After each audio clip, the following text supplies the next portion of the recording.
राजधानी लखनऊ के माध्यमिक शिक्षा निदेशालय पर माध्यमिक तदर्थ समिति का धरना प्रदर्शन 18 दिसंबर 2024 से अनवरत चल रहा है, जिसमें तदर्थ शिक्षकों के अवरुद्ध वेतन के भुगतान एवं सेवा संरक्षा आदि मांगों को पूरा करने याचना जारी है।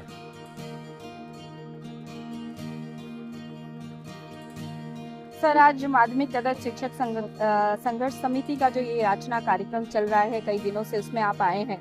कई सारी बातें हुई, कई सारी जो संघर्ष उनका चल रहा है उस पर लेके आपने आश्वासन भी दिया, क्या कुछ कहेंगे? देखिए, 2000 के बाद से लोग स्कूल में शिक्षण कार्य कर रहे हैं, यानी 24 साल पूरा होने जा रहा है और ये पूरा वेतन पा रहे थे।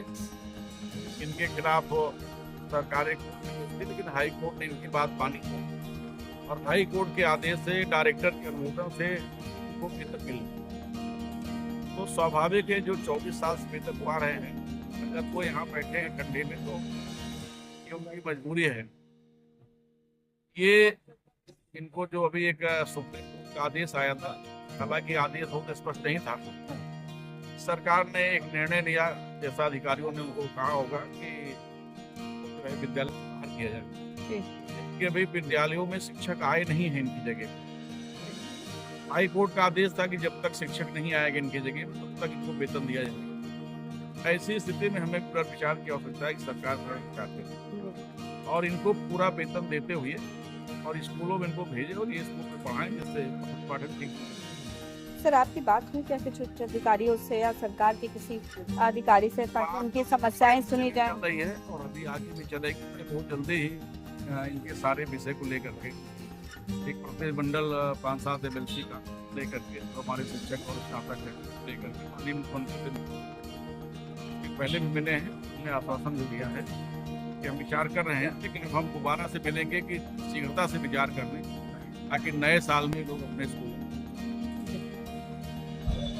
राजमणि जी, क्या कहेंगे? एक बार फिर से तदर्थ शिक्षक आज लखनऊ में कई दिनों से उपस्थित और अपनी याचना कर रहे हैं, क्यों बार बार ये संघर्ष करना पड़ रहा है? MLC साहब के माध्यम से और भारतीय जनता पार्टी की लोकप्रिय सरकार से हम ये कहना चाहेंगे, परिस्थितियां बदल गई। पहले 8300 का ऑर्डर आया था तो अधिकारियों ने गुमराह करके माननीय मुख्यमंत्री जी को बताया था कि इनकी सेवाएं समाप्त कर दी गई। अब आज की डेट में इलाहाबाद खंडपीठ और लखनऊ खंडपीठ मिलाकर के 300 रिटों में हमारे उस 8300 को मेंशन करते हुए जो सुप्रीम कोर्ट का ऑर्डर आया था 8300/2016 संजय सिंह आज मेंशन करते हुए माननीय हाई कोर्ट के इलाहाबाद खंडपीठ और लखनऊ खंडपीठ के विद्वान न्यायाधीशों ने हमको वेतन देने का स्पष्ट रूप से आदेश दिया।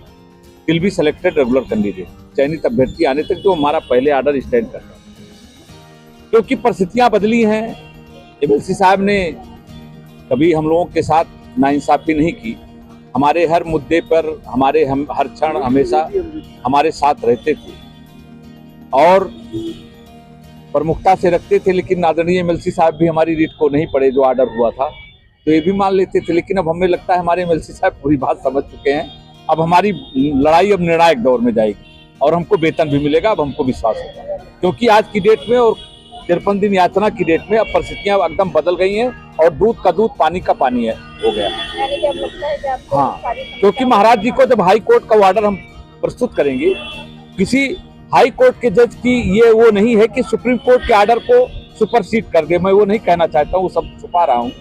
कोई ACS के ऑर्डर को किसी डायरेक्टर की हैसियत नहीं है सुपरसीड कर दे। तो सुप्रीम कोर्ट के ऑर्डर को मेंशन करते हुए अगर माननीय उच्च न्यायालय ने वेतन देने का आदेश किया है, विल बी सिलेक्टेड कैंडिडेट, तो निश्चित कहीं ना कहीं सुप्रीम कोर्ट ने हमारी उस सेवा को और हमारी वेतन को पूरी तरीके से उन्होंने बचा के रखा।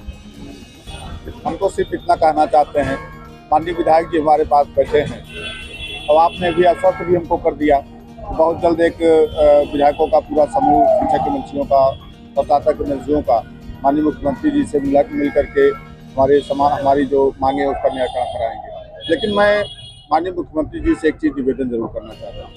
कड़ाके की ठंड हुई है, 18 तारीख से अनवरत में याचना कार्यक्रम लगा करके यहाँ बैठा हूँ। प्रतिदिन सुबह आ जाता हूँ 10 बजे से लेकर के, आप देख रही हैं अभी इस समय 5:30 पौने 6 बजे, पौने 6 बजे तक बैठे रहते हैं। 36 जनपदों से हमारे शिक्षक चल के आते हैं। बहुत सारे शिक्षक किसी होटल में रुके हैं, कोई जाके स्टेशन पर खा करके सो जाता है। इस कड़ाके की ठंड को देखते हुए माननीय मुख्यमंत्री जी स्वयं इसको अगर संज्ञान में लेते और उन सब साथियों का भला कर देते। जो मेरा कार्य है अध्यापन का कार्य, जो 23 साल तक मैंने किया है राजकोष से वेतन लेकर के, हम लोग पुनः अपने स्कूलों में पहुंच जाते, पढ़ाते तो बड़ा अच्छा होता और बड़ी कृपा होती माननीय